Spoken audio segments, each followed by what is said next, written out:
This one Hollywood predator did way more damage than Harvey Weinstein even did. And we're still feeling the impact of Les. This is part 2 of Les Moonves and how he not only destroyed several women by essaying them, but he destroyed the career of many women who he hated because they were so smart. And then he also changed an entire culture by greenlighting shows that hate women. So I'm going to get into Linda Bloodworth Thompson's story. This is the woman who created Designing Women. Her article for The Hollywood Reporter, Google this, read it yourself. It is so beautifully written. I'm going to cover a little bit of this because I think any woman who has worked in an industry with mostly men, or even not, knows what it's like when a man ruins your career or tries to ruin your career. To me, it's just as traumatizing, just in a different way, as dating an abusive man. So a really quick recap, if you didn't watch part 1. This is the man who is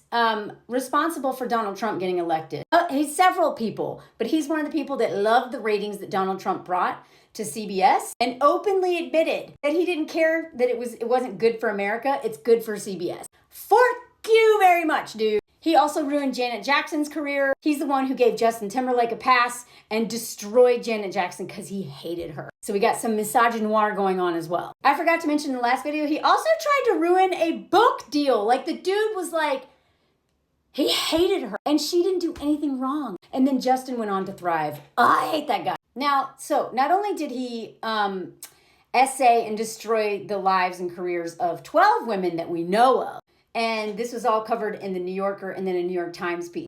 He also ruined Sybil Shepherd's career, more or less. Her huge hit, Moonlighting, was one of the best shows of my childhood. And then she went off on her own and had her own show after that called Sybil.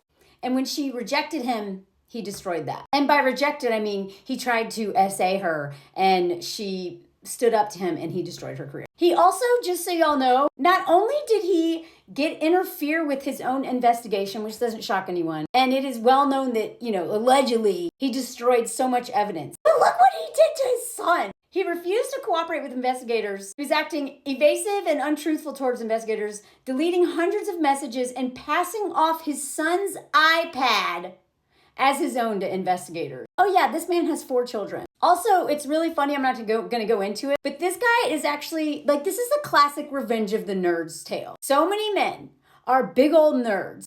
And as soon as they don't make it in the thing that they want to, or they don't get the girl they want to. So as soon as they get just a little bit of power, they become more dangerous than the jocks, right? This is why I'm terrified of nice guys and dorks, because as soon as they get a lot of money or power, they are a nightmare. Apparently he wanted to be an actor, didn't do so well at that. Then he got David Letterman to show him all the time, because the dude just, he just wants so badly to be in the spotlight. So he was married to his first wife. Now this is going to shock everybody. We've never seen a rich, powerful man do this, or just men in general.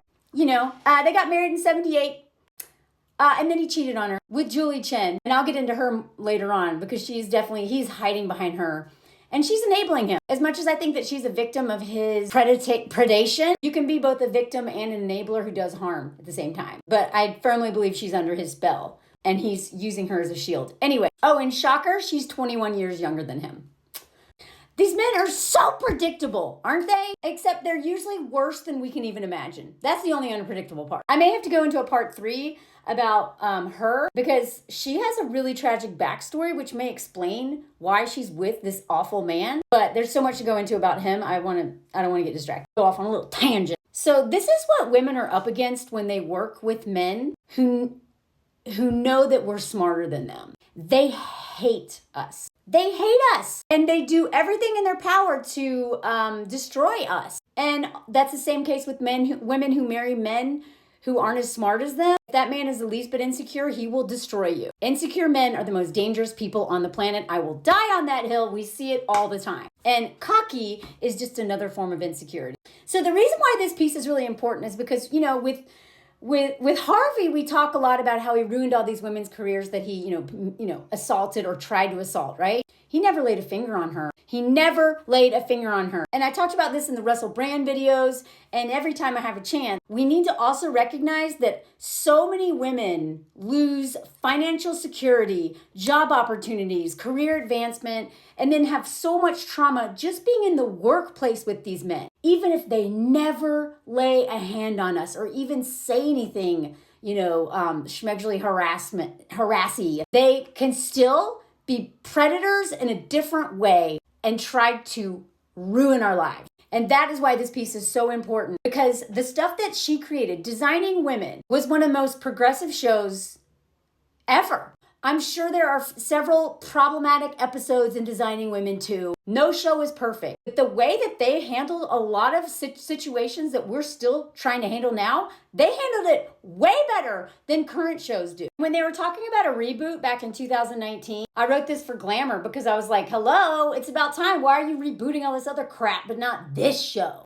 That woman knew how to get things done. And she was fearless and had that mama bear protective energy, and was also, I gotta do a whole story on Designing Women. She also did not center men or romantic love. Anyway, so in 1992, Linda was given the largest writing and production contract in the history of CBS. That's how brilliant she was. That's how successful she was and how much everyone believed in her. She was even given money to write like 5 new series. And Designing Women was the flagship show of CBS, meaning, and the two people in charge before Les got in there loved Designing Women. They would come to the taping. Like, they were so supportive. They were quoting the lines. They gave her a free range to tackle any subjects, including schmegel harassment, domestic violence, corn. They even greenlit an episode satirizing Clarence Thomas, which Anita Hill tried to save us from. And now we're living the nightmare of not listening to Black women. So she talks about that she knew she was in trouble when she found out that Les was a big fan of going to topless bars. And he really hated Designing Women because they're their loud-mouthed speeches. So when he showed up to their first table read, now as the big boss, he sat right across from an actress that apparently he was schmegely harassing, which she later, wrote about. She said that he sat across from her in that first table read that with eyes that were stunningly cold, as in, you're so dead. She said she has not experienced a look like that since Charles Manson. Apparently, Charles Manson's the only person who looked at her like that when she had to interview him with a previous job. From that moment on, Les ruined her life.